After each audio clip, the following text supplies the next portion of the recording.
Jewish immigrants would be ostracized because naive Americans didn't know exact reasons for their immigration. It would not like them stealing their jobs and working for less money, so they were outcast. In the U.S., immigration restrictions were still in effect, although the Truman Directive of 1945, which authorized priority to be given within the quota system to displaced persons, permitted 16,000 Jewish DPs to enter the U.S. In late 1938, 125,000 applicants lined up outside U.S. consulates, hoping to obtain 27,000 visas under the existing immigration quota.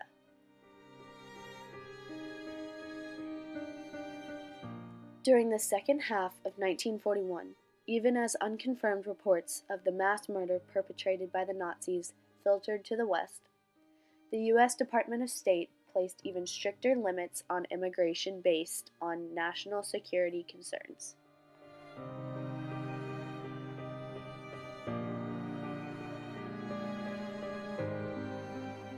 Switzerland took in approximately 30,000 Jews, but turned back about the same number at the border. About 100,000 Jews reached the Iberian Peninsula. Spain took in a limited number of refugees and then speedily sent them on to the Portuguese port of Lisbon. From there, thousands managed to sail to the United States in 1940 through 1941, although thousands more were unable to obtain U.S. entry visas.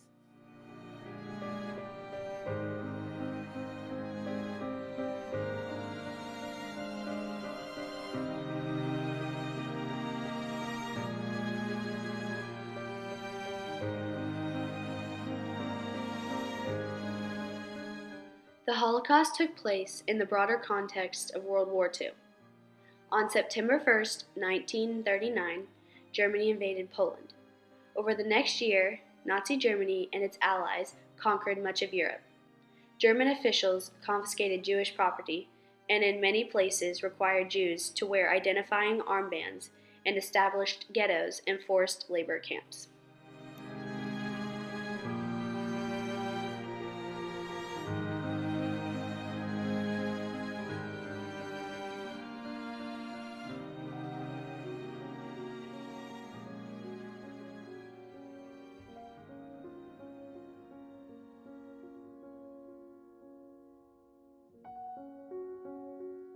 The years 1942 through 1945 saw systematic deportations of millions of Jews to increasingly efficient killing centers using poison gas. By the end of the war in spring 1945, as the Germans and their Axis partners were pushed back on both fronts, Allied troops uncovered the full extent of crimes committed during the Holocaust.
At 7:56 on the morning of December the 7th, 1941, Japanese aircraft swooped down over Hawaii.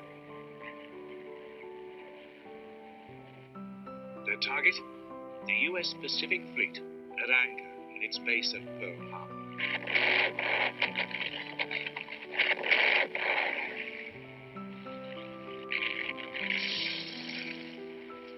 Five U.S. ships were hit immediately.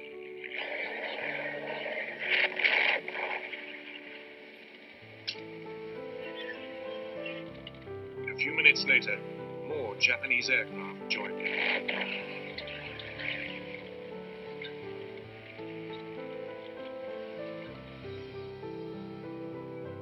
By 8:35, 2 U.S. battleships were sinking, 2 had capsized, and 2 were badly damaged.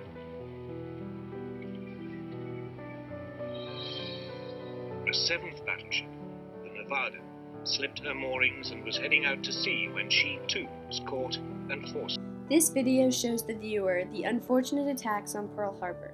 The video shows people why the United States decided to go to war. The date Pearl Harbor occurred also proves that the United States took a long time to go get involved in the war.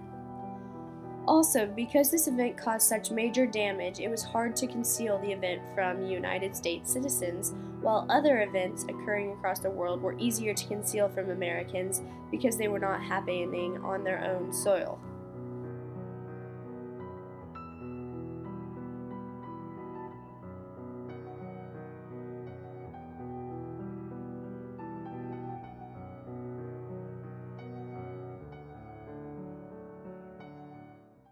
As Commander-in-Chief of the Army and the Navy, I have directed that all measures be taken for our defense, that always will our whole nation remember the character of the onslaught against us. No matter how long it may take us to overcome this premeditated invasion, the American people, in their righteous might, will win through to absolute victory.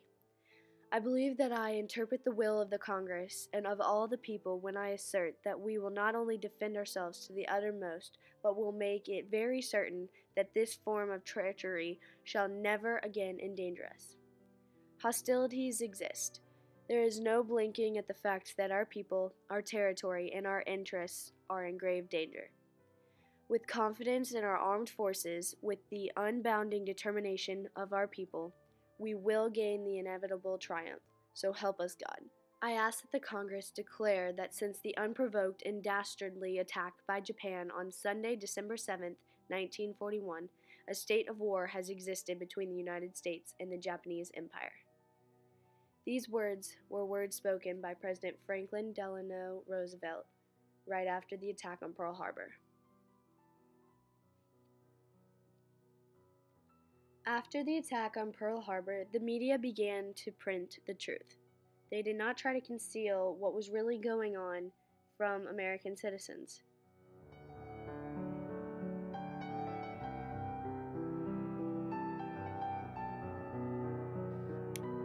American forces liberated more than 20,000 prisoners at Buchenwald. They also liberated the Dora Mittelbau, Flossenburg, Dachau, and Mauthausen camps. Prisoners, most in critical condition because of a typhus epidemic, were found alive. In the Netherlands, Canadian troops liberated the Westerbork transit camp. Liberators confronted unspeakable conditions in the Nazi camps, where piles of corpses lay unburied. The small percentage of inmates who survived resembled skeletons because of the demands of forced labor and severe lack of food, compounded by months and years of maltreatment. Many were so weak they could hardly move. Disease remained an ever-present danger, and some of the camps had to be burned down to prevent the spread of disease. Survivors of the camps faced a long and difficult road to recovery.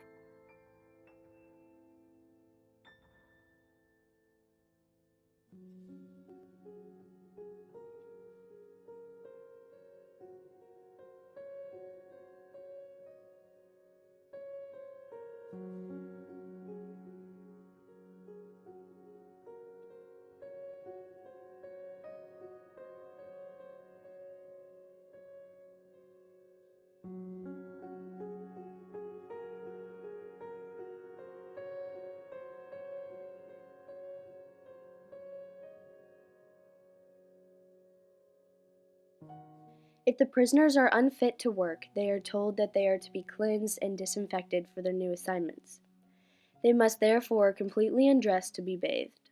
To avoid panic and to prevent disturbances of any kind, they are instructed to arrange their clothing neatly under their respective numbers, so that they will be able to find their things again after their bath.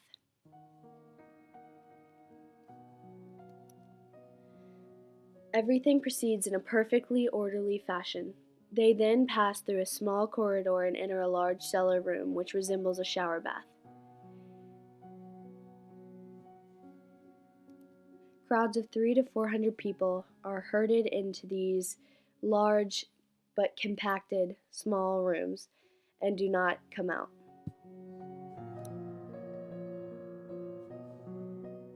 There were many times when the United States should have known what was happening across the world.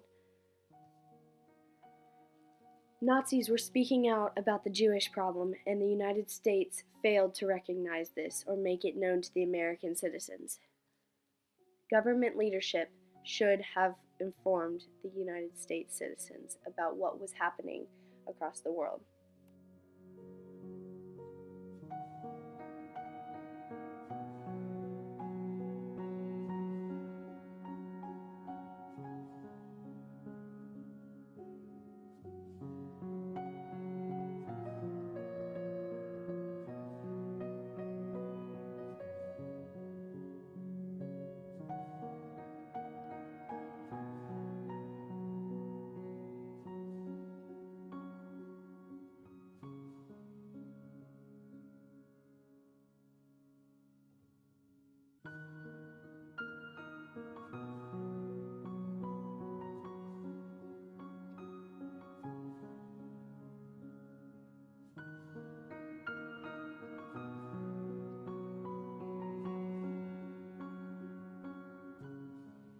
Many people spoke out against the American government, indicating that we, the United States, only cared about ourselves and did not want to recognize the war in Europe until it involved us.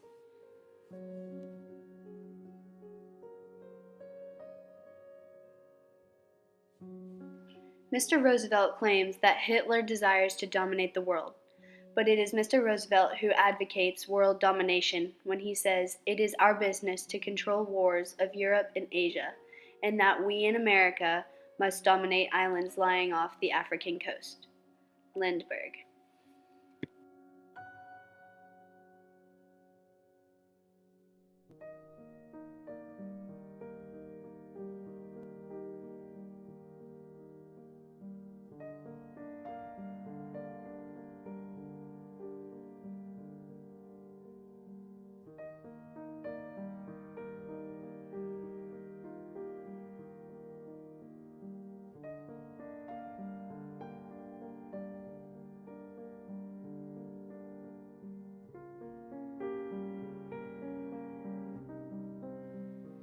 Letters and diary entries were written by soldiers during the war. Soldiers could write whatever they wanted. They did not have to tell their families and friends about the horrific things that were occurring on the battlefield. If they didn't write about the events that were occurring, then the United States citizens would not have information that could have been leaked or spread. Therefore, they were still in the dark about what was happening across the world due to government leadership concealing all of the events, all of the news stories, and all of the horrible occurrences that were performed by Hitler and the Nazis to the Jews.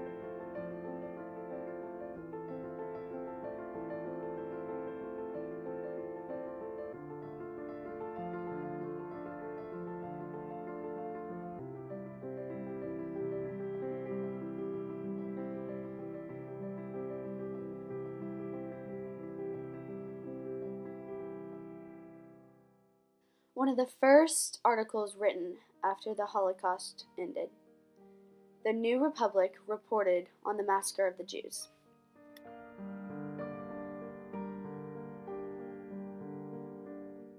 This article gives insight that the American people might have known about the Holocaust in a general way. They just might not have known the secrets and details that the American government and media were keeping and shielding from them.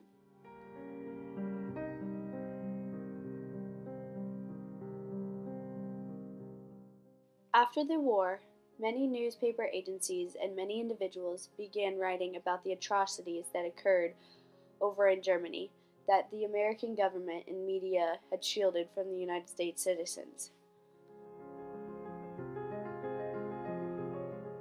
The United States also proved to be supporters of racial and ethnic segregation before, during, and after World War II.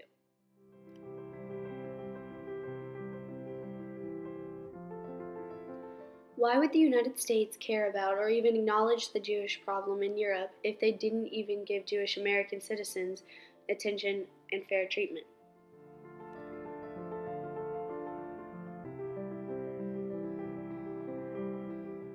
This showed that the United States was naive and or did not want to or care about helping the Jews across the world when they didn't even protect the rights of Jews in America.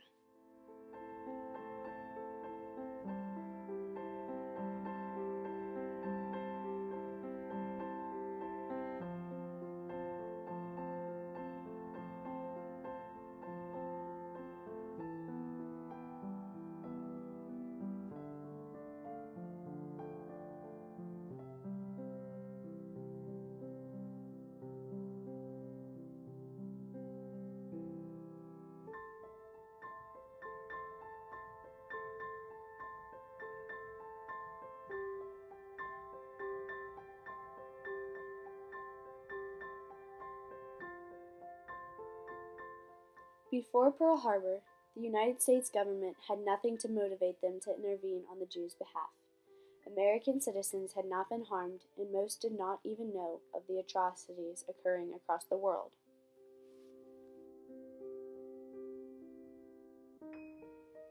The media provided a great deal of censorship and protection to the American people from the events surrounding the Holocaust. The media shielded people from the Holocaust by not reporting the full truth or any of the events happening in Germany. They would decide what they wanted to report, and the United States government also influenced the media by partly telling them what they could and could not report. If the American people did not know of these events, it made it harder to convince the government to lend aid or go to war with Germany. In the end, there is no telling what could have been changed or prevented by an earlier intervention by the United States. What we can infer is that we would have helped and or saved numerous lives.